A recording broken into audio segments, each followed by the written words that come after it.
ભારત પાકિસ્તાનની મેચ પહેલા સરકારનો મોટો નિર્ણય। શું ભારત પાકિસ્તાન સામે એશિયા કપમાં રમશે કે નહીં જાણવા માટે જુઓ પૂરો વિડિયો। પરંતુ તેના પહેલા મિત્રો, તમે પણ ક્રિકેટ જગતની આવી તમામ ખબરોને આપણી માતૃભાષા ગુજરાતીમાં મેળવવા માંગતા હોય તો વિડિયોને લાઇક કરો અને અમારી ચેનલને સબસ્ક્રાઇબ કરો। ભારત સરકારે રમતગમતની ઇવેન્ટ્સમાં પાકિસ્તાન સાથેના વ્યવહાર વિશેની પોતાની નીતિ જાહેર કરી દીધી છે। મિનિસ્ટ્રી ઓફ યુથ અફેર્સ અને સ્પોર્ટ્સ દ્વારા સ્પષ્ટતા કરવામાં આવી છે કે મલ્ટીનેશન સ્પોર્ટ્સ ટુર્નામેન્ટમાં પાકિસ્તાનના પ્લેયર્સ અને ટીમની હાજરી છતાં ભારતીય એથ્લીટ અને ટીમો ભાગ લઈ શકશે। આ જાહેરાતથી એ સ્પષ્ટ થયું છે કે આગામી T20 એશિયા કપમાં 14 સપ્ટેમ્બરે પાકિસ્તાન સામેની મેચ રમતા ભારતીય ટીમને ભારત સરકાર રોકશે નહીં।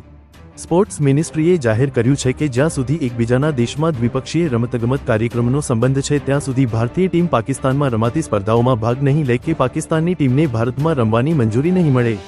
એની સાથે એ પણ સ્પષ્ટતા કરવામાં આવી છે કે પાકિસ્તાનના ખેલાડીઓ અને ટીમ ભારત દ્વારા આયોજિત આવા મલ્ટીનેશન કાર્યક્રમમાં ભાગ લઈ શકશે, પણ ભારતીય ટીમ પાકિસ્તાનમાં યોજાતી સ્પર્ધાઓમાં ભાગ લેવાનું ટાળશે।